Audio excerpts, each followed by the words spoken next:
Hello friends, आज की इस वीडियो में हम लाए हैं शिक्षण किसे कहते हैं, व्हाट इज़ टीचिंग। तो चलिए वीडियो स्टार्ट करते हैं। हमारा पहला राइट क्या है। योकस और सिम्पेशन के अनुसार शिक्षण वह साधन है जिसके द्वारा समूह के अनुभवी सदस्य अपरिपक्व और लघु सदस्यों के जीवन के साथ समायोजन करने में मार्गदर्शन करते हैं। योकस क्या कह रहे हैं कि शिक्षण के द्वारा ही अपरिपक्व और लघु सदस्यों के जीवन में मार्गदर्शन करके उन्हें आगे बढ़ाया जा सकता है। हमारा क्या है, शिक्षण के द्वारा ही हम अपरिपक्वता से परिपक्वता की ओर बढ़ते हैं। हमें मार्गदर्शन हमें शिक्षण के द्वारा ही मिलता है। क्लर्क के अनुसार विद्यार्थी के व्यवहार में परिवर्तन लाने की प्रक्रिया ही शिक्षण है। क्लर्क क्या कहते हैं, विद्यार्थी जब हम छात्र को शिक्षण के द्वारा उनके व्यवहार में परिवर्तन लाते हैं, परिवर्तन लाने की प्रक्रिया को ही शिक्षण कहा जाता है। जॉन ब्रूवेकर के अनुसार शिक्षण क्या है। उनके अनुसार मार्ग में आने वाली बाधाओं पर विजय प्राप्त करके सीखने को प्रेरित करना। जॉन ब्रूवेकर क्या कह रहे हैं कि मार्ग में आने वाली बाधाओं पर विजय प्राप्त करके सीखने को प्रेरित करना। छात्र को जब किसी चीज़ के लिए समझने में कठिनाइयाँ आती हैं तो उनकी बाधाओं को दूर करके उन्हें विजय प्राप्त करवाना ही शिक्षण का कार्य है। और इसे ही और सीखने के लिए उसे प्रेरित करना, मोटिवेट करना कि ताकि बच्चे सीखते रहें। यही शिक्षण का कार्य है, उद्देश्य है उसका। गेग के अनुसार शिक्षण पारस्परिक प्रभावों का स्वरूप है। इसका उद्देश्य है अन्य व्यक्तियों की व्यवहार क्षमताओं में परिवर्तन करना। आगे है एडमंडन एमिडन के अनुसार शिक्षण को एक अंत क्रियात्मक प्रक्रिया कह सकते हैं। यह अंत क्रिया अध्यापक और विद्यार्थी के मध्य होती है। इसका प्रयोजन है कक्षागत परिस्थितियों में वांछित लक्ष्यों को प्राप्त करना। एमिडन के अनुसार शिक्षण क्या है, शिक्षण एक अंत क्रिया है जिसके द्वारा हम अध्यापक और विद्यार्थी के मध्य होती है। ये अंत क्रिया किसके मध्य होती है, तो हमें अध्यापक और विद्यार्थी के मध्य ये क्रिया होती है। और इसका प्रयोजन क्या होता है, तो इसका प्रयोजन होता है कि कक्षागत परिस्थितियों, कक्षा के अंदर जो भी परिस्थितियां हैं, जो भी वांछित परिस्थितियां हैं, उन्हें दूर करके उन्हें लक्ष्य को प्राप्त करवाना ही शिक्षण है। इसका निष्कर्ष क्या निकलता है, शिक्षण एक प्रक्रिया है जिसमें एक निश्चित योजना के अनुसार निश्चित अवधि तक किसी निश्चित स्थान पर व्यक्ति को ज्ञान प्रदान किया जाता है।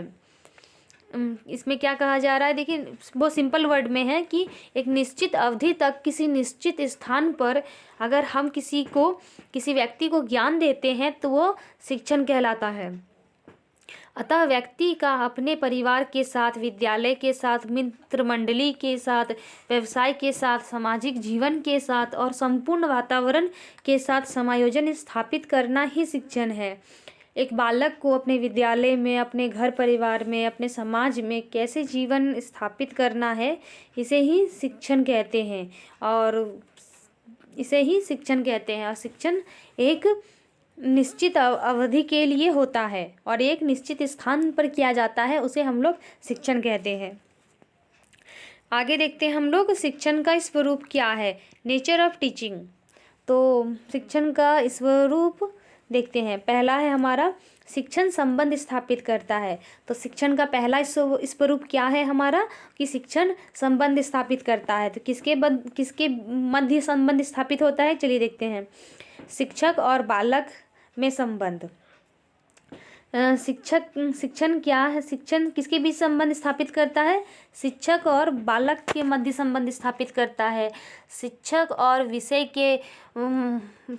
के मध्य संबंध स्थापित होता है और बालक और विषय में संबंध स्थापित होता है। चलिए देखते हैं ये संबंध किस प्रकार स्थापित होता है। इस संबंध को स्थापित करना अध्यापक का दायित्व होता है।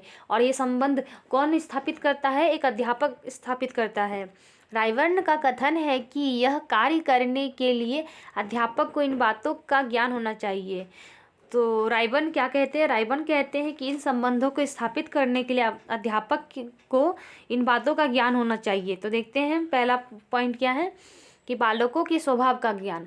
जब अध्यापक को बालक के स्वभाव का ज्ञान होगा तभी एक अध्यापक और बालक के मध्य संबंध स्थापित हो सकता है। अपने स्व का ज्ञान, विषय में रुचि और विषय का ज्ञान। एक अध्यापक को अपने विषय का ज्ञान होगा तभी अध्यापक और विषय के मध्य संबंध स्थापित हो सकता है। जो बातें बालक को प्रभावित करती हैं उनका ज्ञान, राष्ट्र के जीवन मूल्यों का ज्ञान, विषय को कैसे प्रस्तुत किया जाए इसका ज्ञान। आगे देखते हैं, दूसरा पॉइंट है हमारा, शिक्षण सूचना देती है। शिक्षण क्या है? शिक्षण का स्वरूप क्या है? दूसरा कि शिक्षण सूचना देती है। तो विषय रूप से प्रारंभिक कक्षाओं में अध्यापक बालकों को कई प्रकार की सूचनाएं देते हैं। बहुत सी ऐसी बातें हैं जिन्हें बताए बिना बालक जान ही नहीं सकता। शिक्षण क्या है? सूचना देती है। शिक्षण के द्वारा ही बालक को कई प्रकार की बातों की सूचना दी जाती है और कई बार बालकों को बिना शिक्षण के द्वारा कोई सूचना नहीं मिलती है। बालकों को शिक्षण के द्वारा अनेक सूचनाएं मिलती हैं। जो चीज़ वो बाहर से नहीं सीख पाते हैं वे शिक्षण के द्वारा एक कक्षा के अंदर बालक सीखते हैं। शिक्षण सिखाता है। शिक्षण का तीसरा स्वरूप है शिक्षण सिखाता है। हुजेज ने कहा है, जब तक कुछ पढ़ाया नहीं गया तब तक कुछ सीखा नहीं गया। वे क्या कहते हैं कि जब तक हम लोगों ने कुछ पढ़ा नहीं तब तक हम लोगों ने कुछ सीखा नहीं। जब हम लोग कुछ पढ़ते हैं तब हम लोग कुछ ना कुछ ज़रूर सीखते हैं। तो शिक्षण क्या है? सीखना है। अगला है हमारा, शिक्षण वातावरण के साथ समायोजन स्थापित करने में सहायता देता है। शिक्षण क्या करता है? हमें वातावरण के साथ समायोजन करने में सहायता देता है। शिक्षण एक साधन है जिसके द्वारा समाज बालकों को इस बात के लिए प्रशिक्षित करता है कि वे जिस वातावरण में रहेंगे उसके साथ समायोजन स्थापित करें।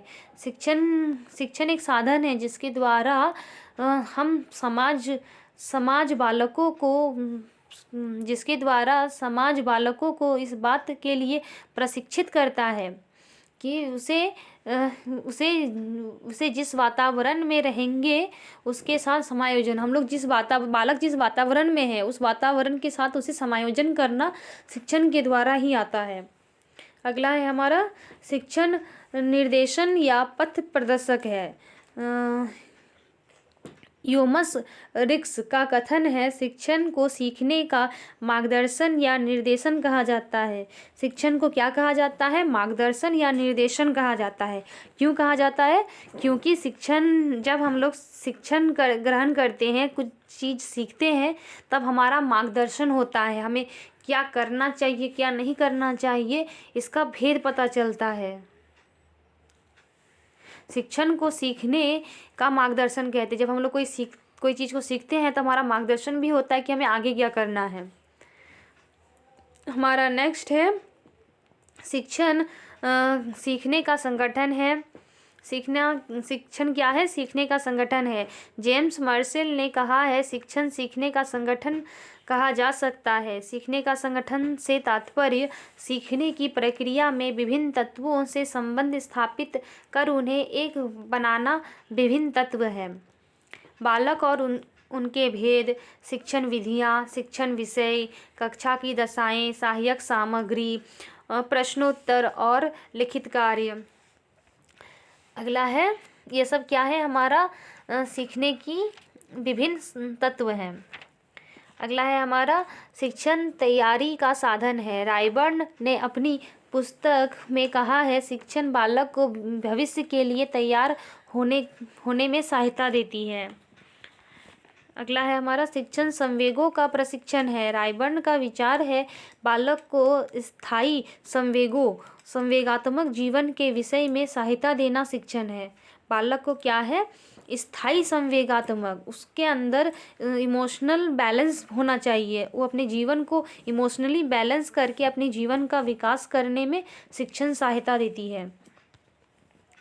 शिक्षण प्रेरणा देता है।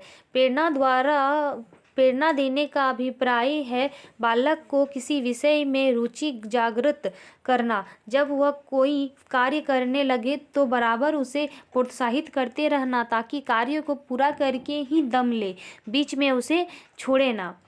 शिक्षण क्या है? प्रेरणा देता है। जब हम लोग टीचिंग देते हैं, किसी को शिक्षण देते हैं, तो हमें साथ में उन्हें प्रेरणा भी देना चाहिए, उन्हें मोटिवेट करते रहना चाहिए ताकि बालक अपने शिक्षण में बोरियत महसूस ना करते हुए अपने शिक्षण कार्य को पूरा करे और उसे लक्ष्य तक पहुँचाए और बीच में उस कार्य को छोड़े नहीं। तो हमें बीच बीच में बच्चों को मोटिवेट करते रहना चाहिए।